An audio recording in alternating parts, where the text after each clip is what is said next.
One, blast off! Hey, what's up, guys? I am RileyChaseFox, and again with me is the one and only Jonathan William Michelle, and we are reviewing the second episode of My Hero Academia. Episode 2. Episode 2. Boku no Hero Academia. So we have, first off, we want to, this video is sponsored by RISKTAKUHS, and Risk Takers is to encourage people to live their lives to the fullest, to go out and enjoy every single day, traveling and taking risks, pursuing your dream career. You gotta risk it. Pursuing what you truly love. This is what RISKTAKUHS is all about. We will also, so we're also going to be doing a giveaway for RISKTAKUHS. We're going to be doing, well, not doing, but giving away this t-shirt. Yep. Says RISKTAKUHS on the back and in the front. So basically what you're going to do for this, in order to enter it, it's simple. All you got to do is make sure that you are subscribed to me on YouTube. What you're going to do is you're going to go ahead and you're going to go to RISKTAKUHS Instagram as well as my Instagram, and you're going to follow. I'll go ahead and I'll put the links to those descriptions in the bottom. What you're going to do is you're going to like the recent post that I just posted on my Instagram as well as RISKTAKUHS, and what you're going to do is you're going to comment 2 of your friends in that photo as well, and we will go ahead and we will select one of you guys, and one of you will be a lucky winner and win one of these t-shirts as well as one of these bags too. Is that what we're gonna give away? No, just the t-shirt itself. So let's go ahead. Yep. And also, you can check out their stuff and buy it for yourself at their website, risktakuhs.com, spelled like this. Everything goes to charity. Everything for that bag. For this bag goes to charity. So make sure you check them out and follow them on Instagram. Yes. As well, they have different merchandise on their website as well. If you go ahead and use my discount code RileyChaseFox, you will go ahead and get a 15% discount on all of their products. Let's go ahead and get to the episode. Let's get to the episode. Is that right? 15 or 10%? 15%. So we are RileyChaseFox. Okay. Here we go. The real start of season 3. Okay, this is why I think this is actually the start of that season 3, because this episode was dubbed and last episode wasn't. Yeah, the whole thing about that was Studio Bones was late on their release date for the first episode, so that's why they couldn't get it to Funimation to dub. So it's like you can't really. So for those of you that were upset about that, you can't really get mad at Funimation because you can't work on something if you don't have nothing. Yeah, nothing to work on. Yeah. But they did dub the first episode. They dubbed the second episode already. That came out yesterday. So if you guys want to go ahead and check that out, go to Funimation.com. Subscribe to Funimation if you want to go ahead and give back to the anime community. You definitely want to make sure you subscribe to those websites. Yep. So we have, this is the Forest training arc, which is going to be summer camp. Yeah, the summer camp. It starts on chapter 70 something, 72. It starts on chapter 70 and ends on chapter 83. So it's 13 chapters in total. This is the 8th story arc in My Hero Academia. As well, it's also the UA Beginning Saga as well, because they're still in their first semester. Yeah, technically. Yeah, well, they technically ended it, but yeah, because it's summer.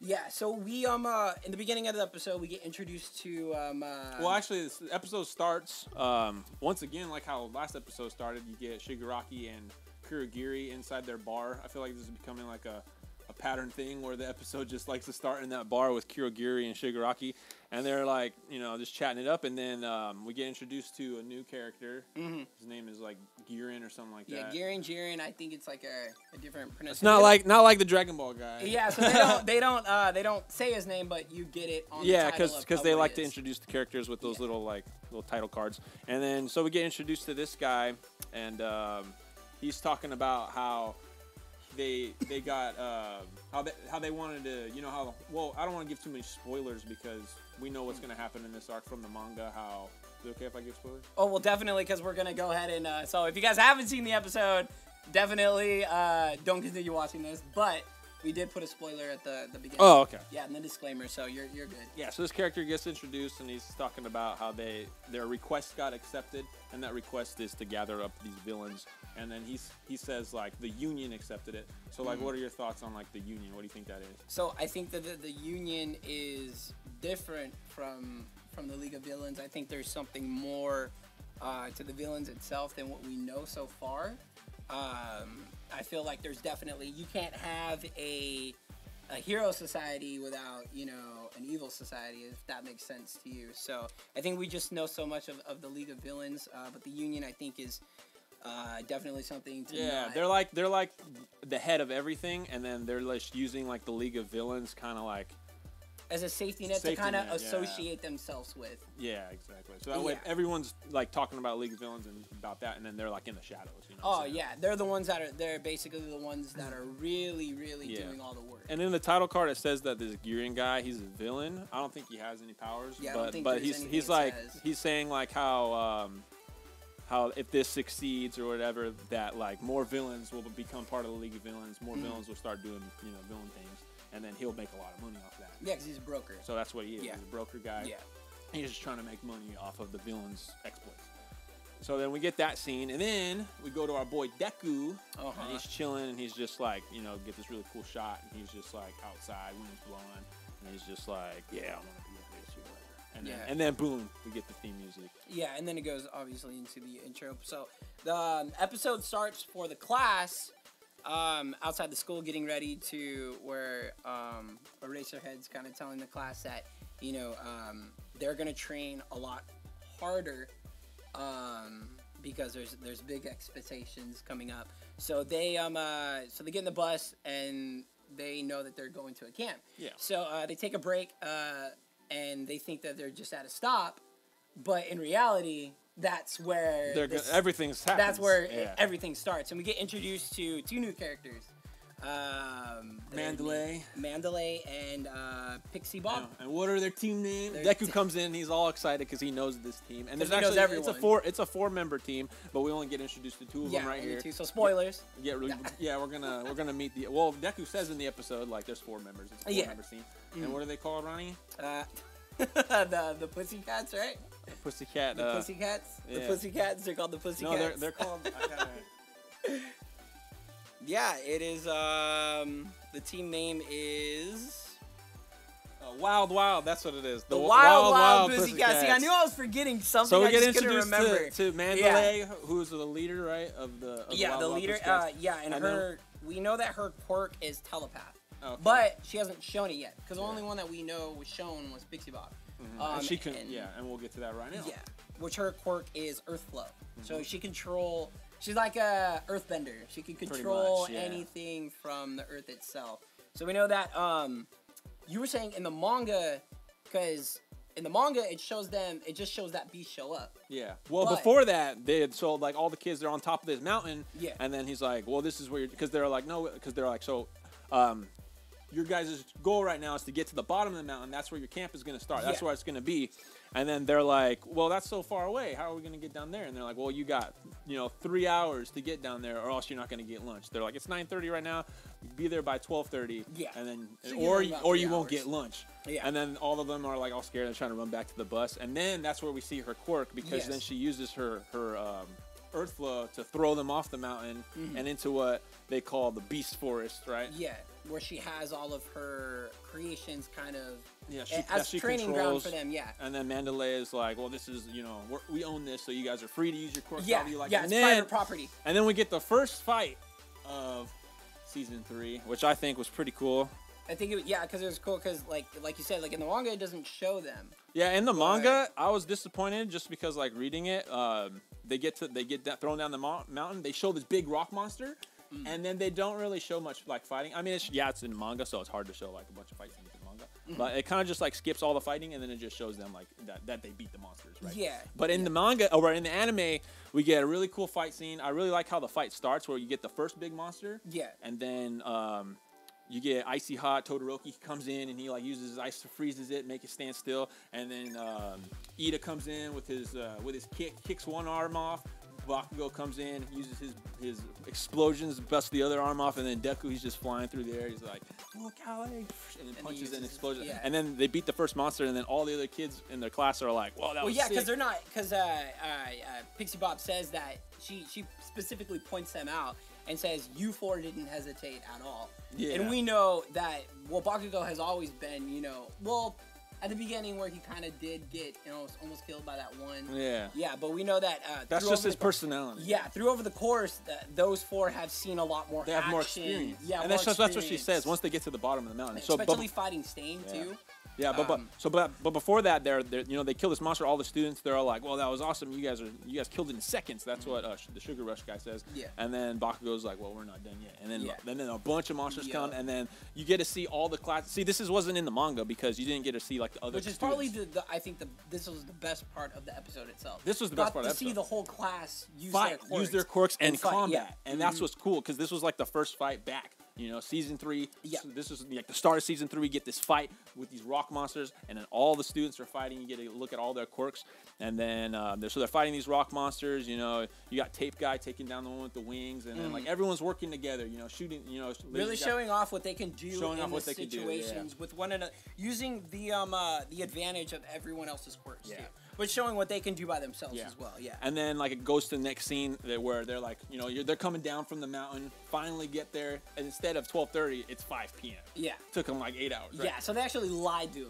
They said that it was going to take them 3 hours, and then they were like, oh, yeah. That's how long it would have took us. Yeah, it took us, and they're like, oh, okay, well, they're pros. So yeah, you're like, and then Sugar Rush guy, he's like, well, you guys are just showing off now. Yeah. How better you are. And then, like, they're all, like, hungry, all beat up. I like how, like, Ida, his, like, legs, like. And then this is a cool scene, too, when they're coming down the mountain, because we get to see what their weaknesses are, because they're all showing like what their weaknesses are. Like Uraraka's like trying not to throw up. What's his dude's, you know, his stomach hurts. Electric Kid's like all dumb, right? Yeah. And then like, you know, Bakugo's holding his arms and stuff like. Everyone. Speaking, I'm sorry to interrupt, but Electric Kid, we were just talking about earlier how his quirk is insanely powerful.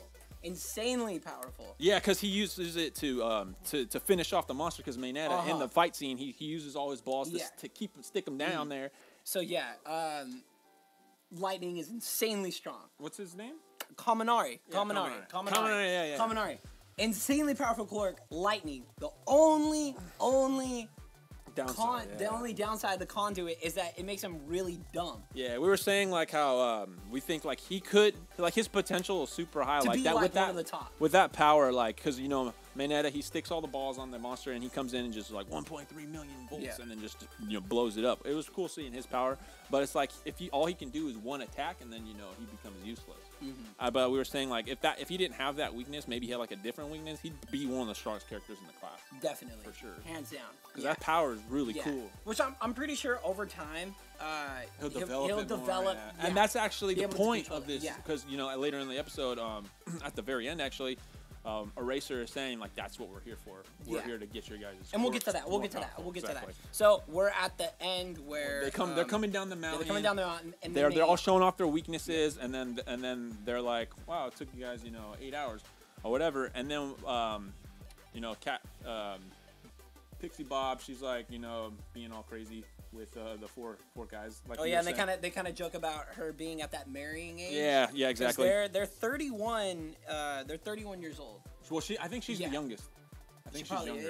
I think she's younger. But I think they're all around that same age. So they've been around for like 12 something years. Is what Izuku said. So. And then Izuku's notices, which we get introduced to one of the main characters of this arc. Yeah. And that is Koda. And then Deku points out Koda, and then he's like, "Oh, by the way, who's the kid?" Since we're talking about young people or whatever. And then they're like, "Oh, that's our nephew, right? Or that's Mandalay's nephew." Yeah. Well, it's her cousin's son. So that's her cousin. Yeah, I think you would say little cousin. Yeah. So that's her little cousin. Yeah. And then Deku goes to introduce himself. He's like, "Hey, what's up, buddy?" And then Koda obviously punches him in the no-no zone. He punches him in the balls. Yeah. And then you get a funny scene because Ida's like punching someone in the scrotum. Yeah, and Shoto kind of and then Shoto kind of makes a joke. He's like, "Oh, it reminds me of you." Because Bakugo's like, "I kind of like him." He's like, "That kid's spunky" or whatever. Yeah. And then Shoto was like, "It reminds me of you," and he's like, "Shut up, icy hot guy," or whatever. So in the next scene. they're eating. They're eating, so they eat all of that, and then they do the whole scene. spa thing, and then That we scene kind of with get Maynetta. This is actually a big part because Maynetta, he's like trying to climb up the wall to see the girls. Yeah, to see the girls. Yeah. And then which is funny, you know, get our comic relief in there. And then Koda's up on top of the wall. Yeah. And the reason why this is a big scene is because first of all he saves, you know, the girls from you know Maynetta, and then he looks back and then he falls off. Yeah. And then Deku uses his power to save Koda. Yeah. Which he's falling. Because he's falling. And then next scene they're at Mandalay's office. Koda's, you know, he fainted or whatever. Yeah. And then we get introduced to the His reason backstory, yeah, and yeah, why. so- Because one of the things he said after he punched obviously Deku in the balls, he was like, you know, I don't like heroes or something like that. No, along yeah, those and we know the story behind that is because Mandalay.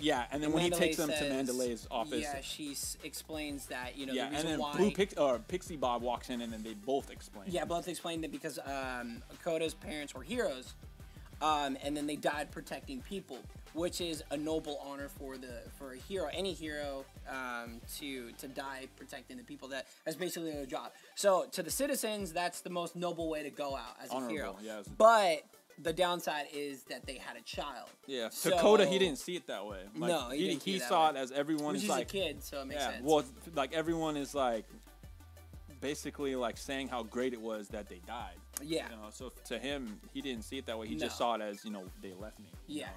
And now, and then they even say like, well, he doesn't even like us. He's only here because he has nowhere else to go. Yeah. Because they're heroes. He doesn't even like them No. because they're heroes. And No. so he doesn't like heroes. So we in know general. based off of that, if there's a kid, basically Koda, that doesn't like heroes, that means there's plenty of people. Yeah, that don't and like this is a really interesting concept in the show because we don't really see this because we're so used to like Deku. Like even Deku says, like he's like, you know, when I was that age, you know, everyone wanted to be a hero. You know, I looked up to all my all 'Cause my he was classmates. surrounded Everyone with- wanted to be heroes. You know what I'm saying? And then so he was like, you know, so to me, like it's strange to see him. And then she said, like after Mandalay's talking, Deku even says he's like, you know, at that moment I didn't know what to say. Yeah. And Yeah. then after that, we go to the next scene, which is. The next scene after that I is believe kind it's of where it's a racer and they're all outside. This is like the end of the episode. yeah. This is the end of the episode because he makes Bakugo throw the ball again. Exactly. And Bakugo's like, dude, I've gotten all this strength training. Like I've been months. through Yeah, months. they've so been I'm through gonna a throw lot, it got even more farther. experience now. Yeah. So he throws it and he doesn't throw a lot farther than what he thought he was. Yeah. And then that's when Eraser comes in and says, hey, look, a lot of you have been going through this and that. So your mental capability, technique has improved, but your overall strength hasn't. Your So overall quirk power. Overall then- of you yeah. using your quirk to its basically awakening your quirk, basically using your quirk to its full extent. I'm not sure if this was in the anime, but in the manga he says like your quirk is like your muscles. Like the more you work out, the more you tear them apart, the more they regrow stronger. Yeah. And he's like, that's what we're gonna do now. And Well, yeah, because the manga's always going to go more into detail.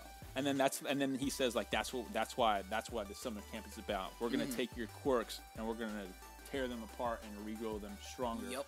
And then he says it's gonna be like hell. And he's like, you guys. Oh, well, big time. you guys are gonna want to die, but just don't die. And Yeah. then the episode ends, right? And And the then we get episode the ending song, and then we get like a little end piece and then a preview. So it's kind of cool because at the end piece we see all the villains, and then we get the preview. Yeah. So we get to see one of my favorite villains that's coming in is Dabby. I think Dabby, D-A-B-I.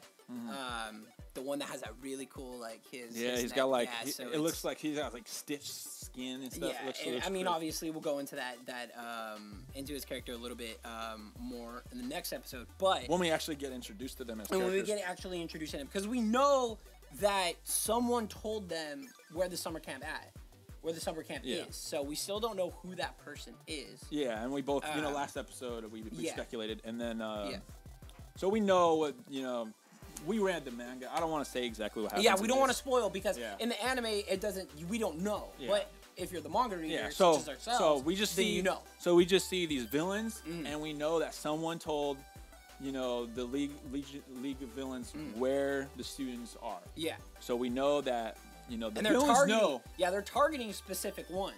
Yeah, but we don't know that Yeah. yet. Yeah. And then so the end of the episode, we see the villains. Well, we know that there how many? Because there's going to be 10 of them, right? 10 of the villains are supposed to. Something like 10? that. I don't remember. There's supposed to be there's supposed to be a group. There's of just them, a good group of villains. Yeah, a good group of them. So we know that we're gonna see something. This is gonna be a good arc, especially for how it especially the relationship between certain characters are gonna grow like big time. And then like this episode really like makes you want to know a lot more about Koda because we see him as a character, we get his backstory, and we get like why he hates villains, and then. You know, it really wants, and then you see that Deku is drawn to him because Deku wants to save people. You know, that's who he is. So he wants to save Deku. He wants to save Koda, not only like you know physically save people from like crazy things like villains and stuff like that, but he actually wants to save him from what he's dealing with on the inside. And so that's kind of unique, and that's kind of what makes Deku like a real hero. You know, because he's just interested. He just wants to save people. Yeah, well, that's why Stain said you're worthy of being a hero because of how his mentality is. Yeah. He's not thinking out for revenge. He just wants to help people. He just wants to save people. So that's kind of like what this arc is going to be like. We're going to see how Deku is going to try to grow as a hero, and also how he's going to help save Koda from himself. And then so it's exciting. And we got the preview. Definitely. So, we definitely want to end the video by going on a. We have another giveaway too, which is we have more giveaways. Yes, more giveaways. Definitely. So we are gonna have a Deku Funku. I don't know why I mispronounced that. A pop figure. Yeah, a pop figure. So the same rules apply for the giveaway for the RISKTAKUHS t-shirt. So what you're gonna do is you're gonna go to my Instagram, make sure that you are a follower. And you're going to go to that video of the Deku Pop-It figure, and you're going to comment in the comment section. You're going to tag 2 of your friends, and we'll do a randomizer, and then we'll announce the winners of the t-shirt for RISKTAKUHS, and as well as the Pop-It figure in the next episode. And we'll kind of describe it a little bit more next week. But that is the review. Is there anything else you want to add or no? Nope. No? Okay, well, that was definitely it. Tell us your... One thing. What? I don't know why. It doesn't even matter how hard you try. No, but I'm just super excited for this season. Season 3 is going to be great. It's going to be great. And they didn't really announce how many episodes there's going to be. A lot of good fights. Yeah, there's going to be a lot of good fights. So I'm hoping it's going to be the same amount as it was for season 2, which was 23, 26. Yeah. Around that. It's 25. Because we also know that My Hero Academia is getting a movie this year. Okay. So that could potentially take from... Episodes away from the episodes season. away That from makes sense. making that. Yeah, so it's My Hero Academia 2 Heroes. Yeah. That's what the title is called. So super excited about that movie. Yeah. And this is, dude, I mean, My Hero Academia is blowing up. Like, it's insanely popular. Yep. There's only one last thing to do. And let's give them a plus ultra. Well, no. So, I mean, we definitely go ahead and post your thoughts on the video, your opinions or your theories for what's going to happen next, your opinions on the characters, what you think is going to happen between the characters, and especially in this arc, and what you would like to see. I am RileyChaseFox. This is Jonathan William Michelle.